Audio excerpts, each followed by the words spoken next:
readers and writers, I'm MJ. Today we're going to be doing the Dear Publishing tab.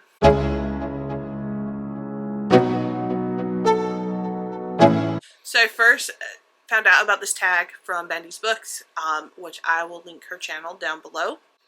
However, the original tag was created by Books and Cooks, and I will link her channel as well as the link to the original video below as well. Alright, so the first question is, what is something that you would like to see publishing do more of?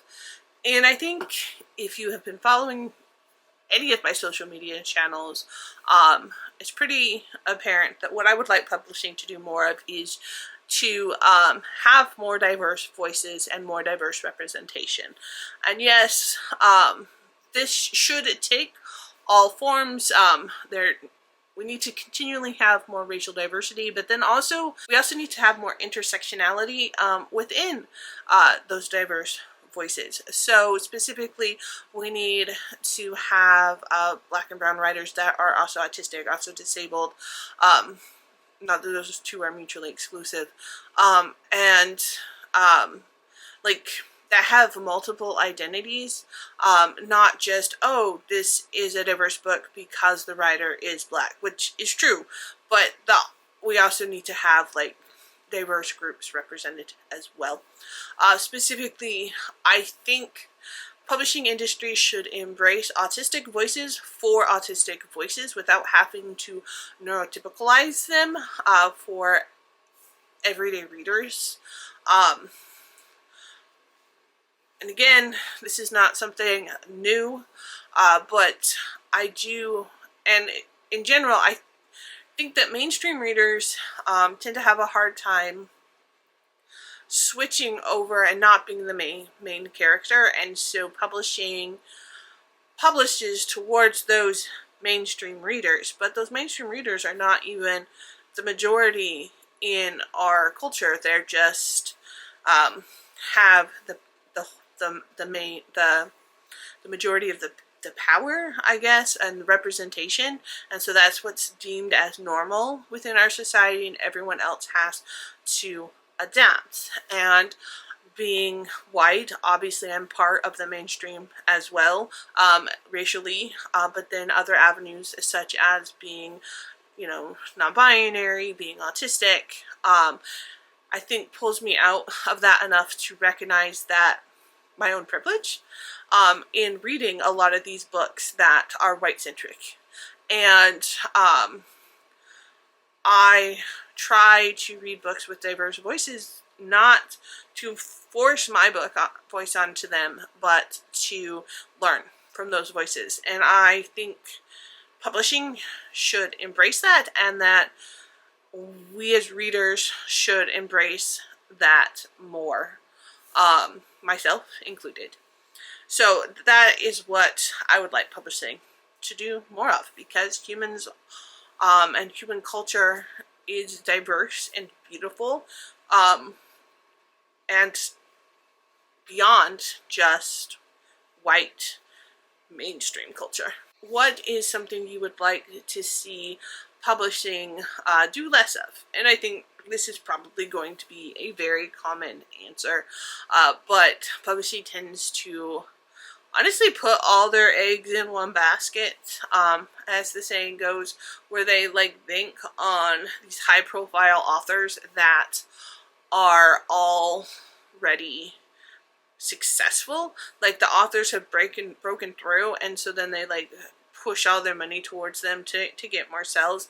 And I get it, book publishing is capitalism, and so they want to make as much money as possible, but it's also arts, and I think that part is getting lost. So I would like them to support smaller authors. I would like them to collaborate more with indie authors or publishing as a whole, once again, to get more diverse voices. So if they stop holding up these few mainstream authors on a pedestal almost, and support all of their authors, I think that would be great. And I think this is not only doing a disservice to these smaller, less known authors, but it's also doing a disservice to these more popular authors. Because in my personal opinion, when an author gets bigger, they almost get less support. Like, they aren't pushed as much to grow. And I think that can do a disservice to what they're putting out. And an example of this is Immortal Longing, which had the potential to be an amazing book.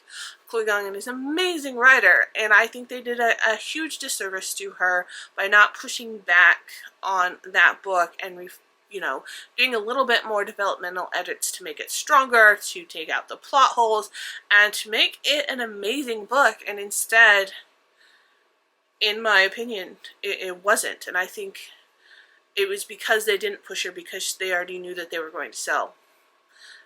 So they didn't have to put the time and effort into it. And so I think pushing to these mainstream authors is doing a disservice to the mainstream authors, but then also to all the smaller authors as well. The third question is, what trope would you like to see more frequently? Well, okay, I'm going to do a side thing before I answer this question. And I have seen lately that when the book community talks about trope, they automatically default to the romance genre. And I would just like to say that tropes are found throughout every genre. So when we're talking about tropes, we are not just talking about romance, we are talking about all books.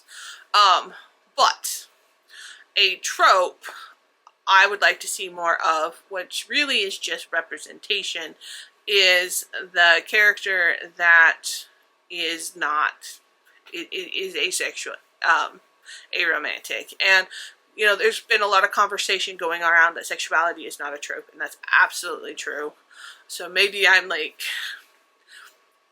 answering my own question, because asexuality and aromanticism shouldn't be a trope. It should just be representation.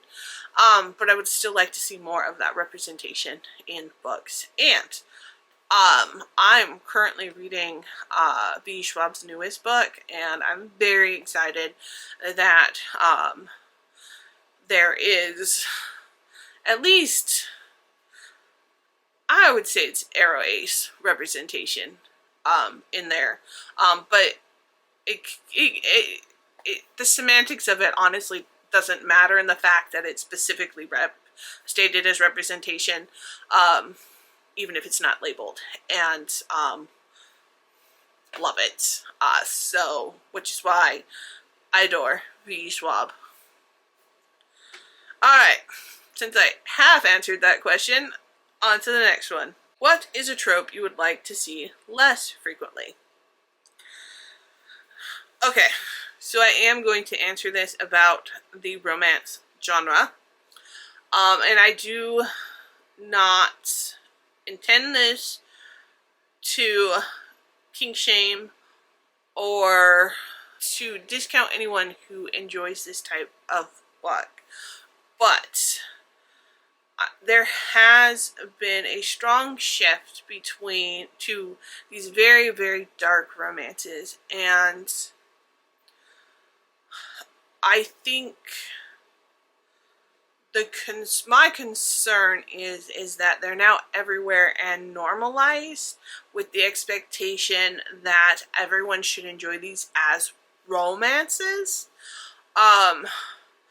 And I think maybe not that these books should not exist, but that the conversation around them maybe should change, because having this in a safe space in fiction where someone can enjoy a stalker romance, enjoy some of this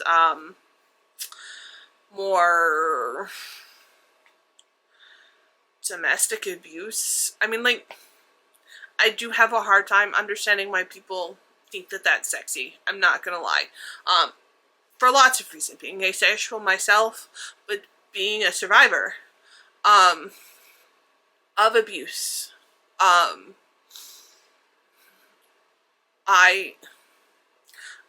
I don't get why this is being normalized, to the point where instead of like where it almost seems the conversation is that everyone should enjoy these romances, but these are not healthy. These are not romances.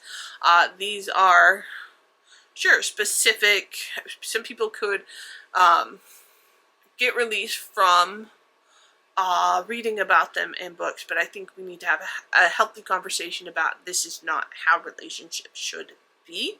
And I think books that talk about this in the content, the conversation around them should be that, okay, this is fiction and this is not healthy. And I think they should not be as normalized as they are. I'm very concerned because having had a stalker, having been a survivor of this, of very unhealthy situations, that these are being romanticized. And for people that haven't experienced these situations in life, to romanticize them, I think is insulting to me. For people that have experienced them, I honestly think these books could be a way of like dealing with the emotions. Not everyone. I think they could be very, very triggering. But I do think for some people it could be a way of like processing situations, but then there's also this harm that it's romanticized, that they end up falling in love after this, and that's not healthy. And so yeah, like, yes, I'm asexual, yes, I'm aromantic, yes, I hardly read romance, but and I'm not saying these books shouldn't exist, but I do think that as a community we need to take a step back and wonder why are we normalizing this trope. I think the normalization of it is what actually really, really concerns me. I wish that trope would kind of like settle down, and that people wouldn't be like shamed for not liking it, because I've seen that too, and that's just so not okay. The next question is, what is a change you would like to see in kids' books? I haven't read a lot of kids' books lately because my youngest is now 18, so we don't have to. I read some middle grade, but I would say that I do like a change that I see happening where there's more diversity in children's books. So growing up in middle school, I never saw a non-binary character. I never saw a character that would be LGBTQ. And yes, kids that young can know that they are gay without having sexual attraction, because it's not really normalized for very young children to have the hormones to be like sexually attracted. But you know, that is still where you start, you know, doing pretend play and just like what's normal in the world and your conceptual framework. But gender identity is something that you can have, you do develop very, very young, if not already have it developed at birth. And just so specifically, I do enjoy that we are allowing different gender identities to be seen in children's book and just to talk about them. So that's the kids that are genderqueer, because not talking about them is not going to make them not genderqueer, because hello, I grew up in Utah where LGBTQ community did not exist in the 80s and definitely was not talked about, and yet here I am. It didn't make me less of who I am, it just made me have a lot of trauma. And so seeing books about non-binary young characters with trans representation, I love it. I think it's great. I also think having just more diversity and more healthy conversations in kids' books, because rereading some of those middle school grade books that I DNF because they're just inappropriate, they fat shame, what was thought was funny when I was growing up is horrible. And that was the representation that I grew up with, and it's like, no wonder I learned to hate myself. Anyways, so just better representation, better talking about the kids, and maybe, you know, they'll grow up to be better human beings than my generation did. Alright, the last question is, what is a very specific request that you have for publishers? As a writer, my very specific request to publishers would be to stop gatekeeping the bookish community. We need more representation, allow more diverse writers to be writers. I think at least some of us would rather be traditionally published than indie published. I'm not sure at this point. I would be, because honestly, what is indie publishing get you? They don't help you advertise your book. They don't give you any extra support, and you just get a locked in and no creative control, where they sit and tell you to not call out racism and the problems in our society. And I think, as a writer, that is my problem with traditional publishing. And I guess as a reader, my thoughts are pretty similar. Give me autism representation by autistic authors, and stop publishing authors and books that are problematic, that are not written from an informed opinion with sensitivity readers, if, you know. So, yeah.